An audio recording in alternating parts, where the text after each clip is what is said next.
Imagine this for a minute or two.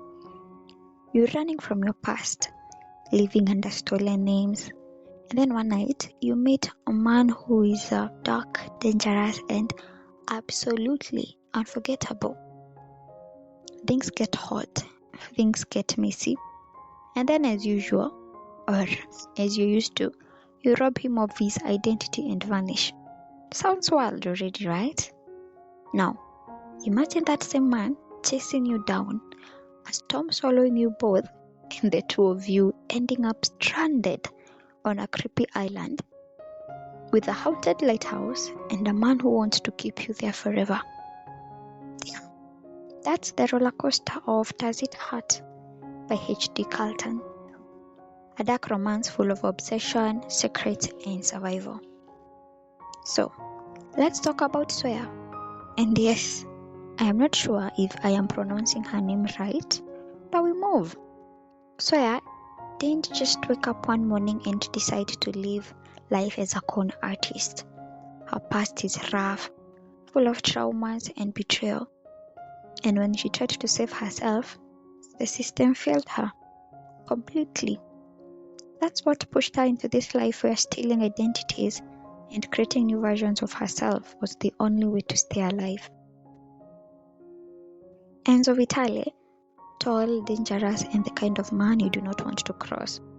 Their first meeting, let's just say, it's not as sweet. But Sawyer does what Sawyer does best. She takes what she wants, his identity, his money, and disappears. Only problem? Enzo isn't the kind of man you can just walk away from. He comes after her. Then fate says, you know what? Let's turn this up a notch. A storm wrecks their path and leaves them stranded on an island. Oh, Enzo is into sharks type of thing. So he has access to a boat, and in that lighthouse where they end up on the island, they meet Sylvester. Now, Sylvester is not just a lonely old lighthouse keeper. He's a man broken by his own past, someone who got trapped on this island and never left. Over time, the island consumed him, and instead of escaping, he surrendered. And here is where it gets creepy. Sylvester looks at Sawyer and decides he wants her, not just as a guest, but to keep, like a wife, like a prisoner maybe, forever. So suddenly, Sawyer and Enzo are not just battling each other, they are battling Sylvester, the lighthouse, and the very idea of survival. Will they make it alive, or will the island swallow them like it did Sylvester? Well, spoiler, but not spoiler. They do escape. And here's the shift I actually liked. Enzo, after learning the truth about Sawyer, backstory, all the pain she carried, how she tried to fight for herself, how the system failed her, he finally helps her stop running. He gives her something real, a set identity.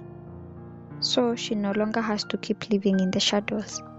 And bestie, that was actually kind of beautiful, because it showed he wanted more for her than just chaos and the spice. Now, my thoughts. Let me be honest. The only reason I pushed through this book was because I wanted to know if they'd make it out of the island alive. The survival angle was the hook for me. That's what made me finish the book, if I'm being honest. But was I obsessed? No. You know, those books that grab you so tight, you're sneaking them into the bathroom just to finish? This was not that book for me. What I did like was Sawyer's backstory. It gave her depth. She was not just reckless, she was scarred, and that made her choices feel real. That setting, chef's kiss. The lighthouse, the storm, the isolation, the atmosphere was on point, and Sylvester's obsession, that added some real suspense. What didn't land for me was the Sawyer and Enzo cycle felt too repetitive. Fight, attraction, spice, repeat. Fight, attraction, spice, repeat. I mean, after a while, it started feeling like a deja vu. I could tell. what would happen, and the spice level was almost too similar. I could tell exactly what they would do, how they would fight, how they would, fall for each other again. It was very repetitive. The supernatural lighthouse vibes, cool idea. But that didn't go deep enough. And there's the ghost and the stories about Sylvester's daughter. It felt as if it was too light. It didn't give me the depth that I'd have preferred. And Enzo's reaction, sometimes so extra. I was just side-eyeing like, sir, young man, just calm down. It's not that serious. So yeah, it's dark, it's twisted, it's spicy, and it's got enemies to lovers, survival drama, and haunted atmosphere. But for me, it wasn't unputdownable, if you know what I mean. So if you're into toxic tension, high spice, and creepy island vibes, you'll probably love it. But personally, it didn't shake me the way other books have. But I still finished. So, Daddy Darlings, that's my chat about Does It Hurt? Tell me, were you living for Sawyers and Enzos? Have you read the book first of all? Or were you stressed out like me? Let me know if you've read or it's a book you're willing to read. Drop your thoughts in the comments because I need to know. And of course, do not forget to stick around for the next book review or folktale. I've got more stories lined up for us.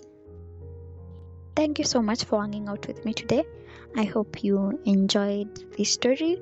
If you did, please like, comment, share, subscribe for more folktales and books. And until then, goodbye and stay fabulous. I'll see you on to the next one.